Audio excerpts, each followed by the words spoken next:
नमस्कार मित्रांनो, स्वागत आहे माझ्या चॅनलवर जॉब विथ भूषण. तुमच्यासाठी खास जी आर घेऊन आलेलो आहे मित्रांनो. तुमच्यासाठी एक वॅकन्सी निघालेली मित्रांनो. इथे जी वॅकन्सी निघणार आहे मित्रांनो, काटोल जिल्हा नागपूर नागपूर न्यायालय विभाग भरती निघालेली मित्रांनो. त्याचा जी आर आलेला आहे मित्रांनो. याची भरती लवकरात लवकर अप्लाय पण सुरू होणार आहे मित्रांनो. ओके, त्या या व्हिडिओमध्ये तुम्हाला संपूर्ण माहिती देणार आहे. किती वॅकन्सी आलेली, तुम्हाला सॅलरी किती असणार आहे आणि कशा पद्धतीने तुम्हाला अप्लाय करायचे, या तुम्हाला व्हिडिओमध्ये संपूर्ण माहिती मी देणार आहे मित्रांनो. हा व्हिडिओ तुम्हाला शेवटपर्यंत बघायचा. सॅलरी किती असणार ते पण मी या व्हिडिओमध्ये सांगणार आहे मित्रांनो. संपूर्ण माहिती ऐकून घ्यायची, तरच इथं अप्लाय करायसाठी जायचं मित्रांनो. चला तर मग सुरू करूया व्हिडिओला. चॅनलवर नवीन असेल चॅनलला सबस्क्राईब करून ठेवायचे, बेल आयकॉनला प्रेस करून ठेवायचं मित्रांनो. जसं की मित्रांनो बघू शकता तुम्ही, काटोल जिल्हा नागपूर येथे दिवाणी न्यायालय वरिष्ठ स्तर स्थापन करणे व त्या अनुषंगाने पदे मंजूर करण्याबाबतचा हा जी आर आलेला आहे मित्रांनो. हा जो जी आर मित्रांनो विधी व न्याय विभागाकडून आलेला आहे. दिनांक 26 सप्टेंबर 2024 चा जी आर आहे मित्रांनो. त्याच्यात जी आर असणार आहे.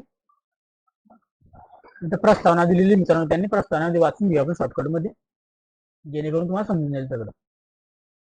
माननीय उच्च न्यायालय 4/4/2007 च्या मानक प्रारूपानुसार राज्यातील विविध ठिकाणी नवीन न्यायालय सुरू करण्यासाठी प्रलंबित खटले प्रकरणाची संख्या किमान 500 असावी. तसेच पायाभूत सुविधा उदाहरणार्थ न्यायालय इमारत, न्यायाधीशांची निवासस्थाने यांची उपलब्धता असावी.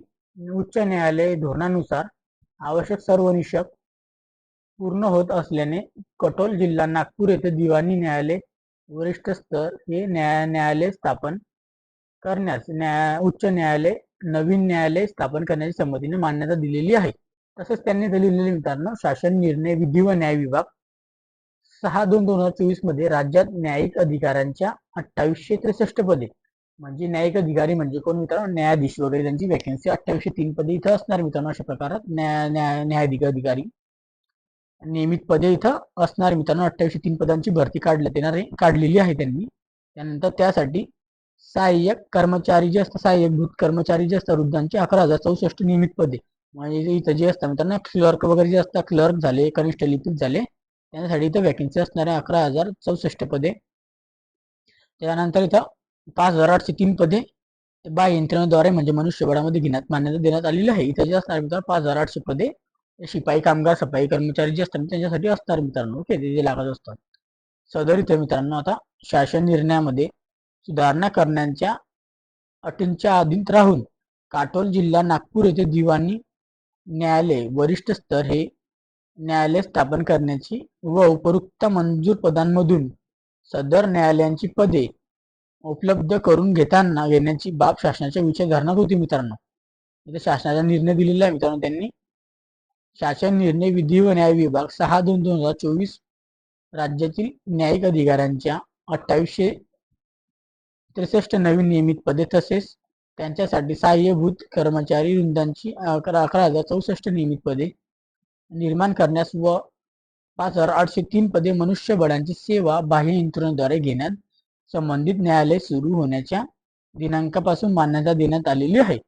सदर शासन निर्णयामध्ये सुधारणा करणाऱ्या अटींच्या आधीत राहून काटोल जिल्हा नागपूर येथे दिवाणी न्यायालय वरिष्ठ स्तर हे न्यायालय स्थापन करण्यात व त्यासाठी आवश्यक असणारी खालील तक्त्यात दर्शवण्यात आलेली पदे उपरोक्त 6/2/2024 च्या शासन निर्णयामध्ये मंजूर करण्यात आलेल्या पदांमधून घेण्यात मान्यता देण्यात आलेली आहे मित्रांनो.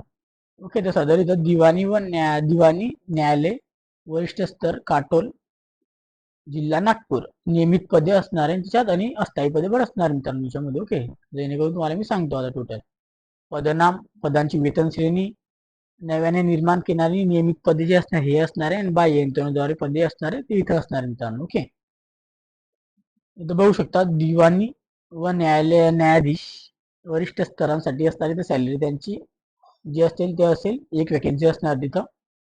अधीक्षक साठी इथं वॅकन्सी असणार मित्रांनो.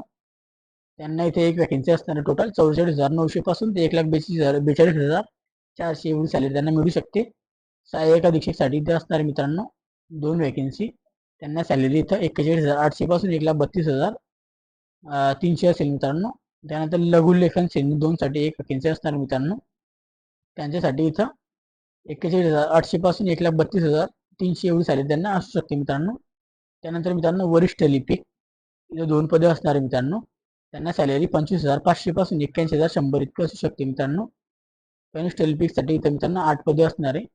त्यांना इथं सॅलरी जी असणार आहे मित्रांनो 19,900 पासून 63,200 इतकी सॅलरी असू शकते. आणि बेलिफसाठी 19,900 पासून 63,200 इतकी सॅलरी असू शकते. 2 पदे असणार आहे मित्रांनो. आता हे जी पदे मित्रांनो बाह्यंतरद्वारे घेण्यात येणार आहे. इथं शिपाईसाठी 2 पदं, सफाई कामगारासाठी 1 पद, त्यानंतर पहारेकरीसाठी 1 पद, अशी 4 पदं हे असणार मित्रांनो. ओके, 4 आणि 17 21 पदं असणार मित्रांनो टोटल असे. ओके, तर असे 21 पदांसाठी तर भरती निघाली आहे काटोल नागपूरसाठी मित्रांनो. त्यानंतर मित्रांनो बाह्य यंत्रणेद्वारे सेवा घेताना वित्त विभागांच्या 27/2022च्या शासन परिपत्रकातील मार्गदर्शन सूचनांचे पालन करण्याची दक्षता संबंधित न्यायालयांनी घ्यावी. उपरोक्त नमूद पदे ही भरण्यात आलेल्या दिनांकापासून प्रथम 28/2/2025 पर्यंत चालू ठेवण्यास याद्वारे शासन मंजुरी देण्यात येत असून सदर अस्थायी पदांना 28/2/2025 नंतर मुदतवाढ देणे राहील मित्रांनो. आता जर तुमची इथं भरती निघालेली पण मित्रांनो तर तुम्हाला 28 एक मिनिट हायलाइट पेन घेऊन घेतो. 28/2/2025 पर्यंत तुम्हाला इथं ठेवण्यात येणार आहे मित्रांनो. त्यानंतर तुम्हाला पुढे मुदतवाढ भेटणार मित्रांनो सांगण्यात आलेलं आहे अस्थायी पदांसाठी मित्रांनो. ओके, आता तुम्ही म्हणता सर आम्हाला पूर्ण GR वगैरे समजला, आम्ही डाउनलोड करून वाचून पण घेऊ, बरोबर. आता तुमचं म्हणायचं असेल अप्लाय कसं करायचं आहे, त्याला तुम्हाला अप्लाय करण्यासाठी कसं अप्लाय करायचं आहे ते पण मी तुम्हाला त्या वेबसाईटवर घेऊन चलतो मित्रांनो. ओके, चला तर वेबसाईटवर व्हिजिट करूया. जसं की मित्रांनो तुम्ही बघू शकता समोर मी वेबसाईट ओपन केलेली आहे.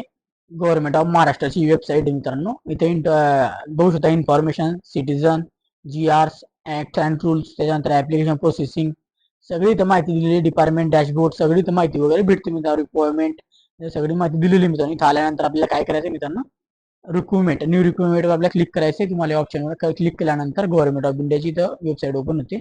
जॉब प्रोफाईल डाउनलोड तुम्ही इथं डाउनलोड बी करू शकता आणि जॉब प्रोफाईल बघू शकता. मागे जी भरती आलेली होती पोस्ट ऑफ ड्रायव्हरची भरती आलेली होती त्याची इथं सगळी माहिती वगैरे दिलेली आहे. जसे की illegible candidate list, not illegible candidate list, त्यानंतर लास्ट ऍप्लिकेशन रिसिप्ट, सगळे ऍडिशनल इलेजिबिलिटी कॅन्डिडेट लिस्ट, ड्रायव्हिंगसाठी तुमची जी मुलाखत होती त्यासाठी ड्रायव्हिंग पोस्ट आणि फायनल मेरिट लिस्ट, अशा प्रकारे या वेबसाईटवर सगळी माहिती येऊन जाते मित्रांनो. ओके, आता हा जो GR आहे मित्रांनो, लेटेस्ट GR आहे तुमच्या समोर 26 तारखेचा GR आहे, कालच्या दिवसाचा म्हणजे लेटेस्ट GR आहे कालचा. तर लगेचच्या लगेच माहिती येणार नाही मित्रांनो, ती थोडं त्याला टाइम लागेल प्रोसेसिंग होण्यासाठी. तुम्हाला कधी चेक करायचं असेल इथं याची जी लिंक आहे मित्रांनो मी टेलिग्राम चॅनलला आणि व्हॉट्सअपला टाकून देईन मित्रांनो. ओके, तुम्ही इथं चेक करू शकता वेळोवेळी तुम्हाला चेक करायची असली तर. ओके, आणि तुम्हाला इथं काही पण चिंता करायची आवश्यकता नाही मित्रांनो. याची जेव्हा वॅकन्सी निघेल मित्रांनो तेव्हा मी स्वतः याचा व्हिडिओ तुमच्या चॅनलवर बनवून अपलोड करून टाकेल आणि टेलिग्राम चॅनलला आणि व्हॉट्सअपला अपडेट करून देईन मित्रांनो. ओके, तुम्हाला आतापर्यंत काय करायचं आहे मित्रांनो, सध्या आता पूर्वी तुम्हाला जास्त लोकांना शेअर करायचा आहे व्हिडिओ आणि तुम्हाला तयारीला लागून द्यायचे जे पण या जिल्ह्यामध्ये असाल काटोल नागपूरसाठी, नागपूर जिल्ह्यासाठी. ओके मित्रांनो, जास्त मित्रांपर्यंत शेअर करायचा व्हिडिओ, चॅनलला सबस्क्राईब करून ठेवायचं आणि टेलिग्राम चॅनल आणि व्हॉट्सअपला जॉईन होऊन द्यायचे जेणेकरून याची कधी ऍप्लिकेशनची अपडेट कधी नोटिफिकेशन आली मित्रांनो अप्लाय करण्याची तर तुमच्या समोर मी तो व्हिडिओ बनवेल मित्रांनो, तिथे शेअर करेन, त्याच्या नोटिफिकेशन PDF फाईल मध्ये शेअर करेन मित्रांनो. ओके, त्या व्यतिरिक्त मित्रांनो चॅनलवर तुम्हाला काही डाऊट असेल कमेंट बॉक्समध्ये कमेंट करू शकता तुम्ही. ओके, आणि व्हिडिओ आवडला असेल लाईक करायचं, एक क्लिक मला मोटिवेशन देतं. आणि चॅनलवर नवीन असेल चॅनलला सबस्क्राईब करून ठेवायचं, बेल आयकॉनला प्रेस करून ठेवायचं. आपल्या टेलिग्राम चॅनल